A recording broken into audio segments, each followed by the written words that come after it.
Cynthia, you mentioned a little bit about like the pressure that current leadership is starting to feel from like the political co-op. Can you talk a little more about what the reaction has been, or kind of what that pressure has looked like, and the ways you guys are in? Yeah, I mean, for example, one of the things that we've been really outspoken about is creating a fair tax system, right? So we've talked about the fact that the working families of the state currently pay a higher tax rate than our top 1% in the state. We've made it really clear. We've actually issued, we've worked together on policy, and we've issued policy about that.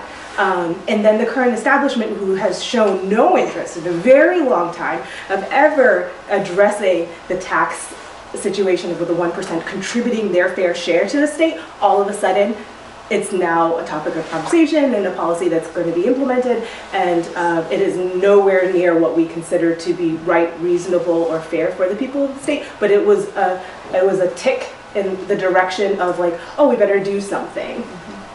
Because the working people are starting to get a little upset that they're carrying the brunt and the weight of this.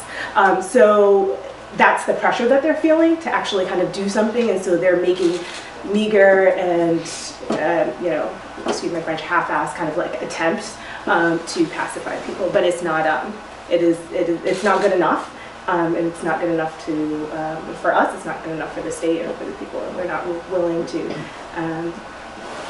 squander kind of like, the movement. So the movement's going to happen, and their half-assed attempts it's just not going to be good enough. So that's just an example, and that's very recently.